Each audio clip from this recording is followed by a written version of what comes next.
മഹിമ കണ്ട സാക്ഷികൾ. പത്രോസ് എഴുതിയ 2-ാം ലേഖനം 16 മുതലുള്ള വാക്യങ്ങൾ. ഞങ്ങൾ നമ്മുടെ കർത്താവായ യേശുക്രിസ്തുവിൻ്റെ ശക്തിയും പ്രത്യക്ഷതയും നിങ്ങളോട് അറിയിച്ചത് കെട്ടുകഥകളെ പ്രമാണമാക്കിയല്ല, അവൻ്റെ മഹിമ കണ്ട സാക്ഷികളായി തീർന്നതുകൊണ്ടത്രേ. ഇവൻ എൻ്റെ പ്രിയപുത്രൻ, ഇവനിൽ ഞാൻ പ്രസാദിച്ചിരിക്കുന്നു എന്നുള്ള ശബ്ദം അതിശ്രേഷ്ഠ തേജസ്സിൽ നിന്ന് വന്നപ്പോൾ പിതാവായ ദൈവത്താൽ അവന് മാനവും തേജസ്സും ലഭിച്ചു.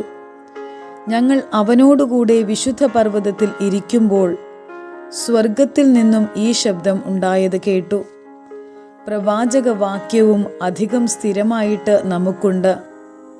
നേരം വെളുക്കുകയും ഉദയനക്ഷത്രം ഉദിക്കുകയും ചെയ്യുവോളം ഇരുണ്ട സ്ഥലത്ത് പ്രകാശിക്കുന്ന വിളക്ക് പോലെ നിങ്ങളുടെ ഹൃദയങ്ങളിൽ അതിനെ കരുതിക്കൊണ്ടാൽ നന്ന്.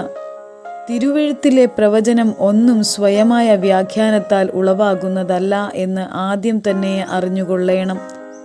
പ്രവചനം ഒരിക്കലും മനുഷ്യൻ്റെ ഇഷ്ടത്താൽ വന്നതല്ല, ദൈവകൽപ്പനയാൽ മനുഷ്യർ പരിശുദ്ധാത്മ നിയോഗം പ്രാപിച്ചിട്ട് സംസാരിച്ചതത്രേ.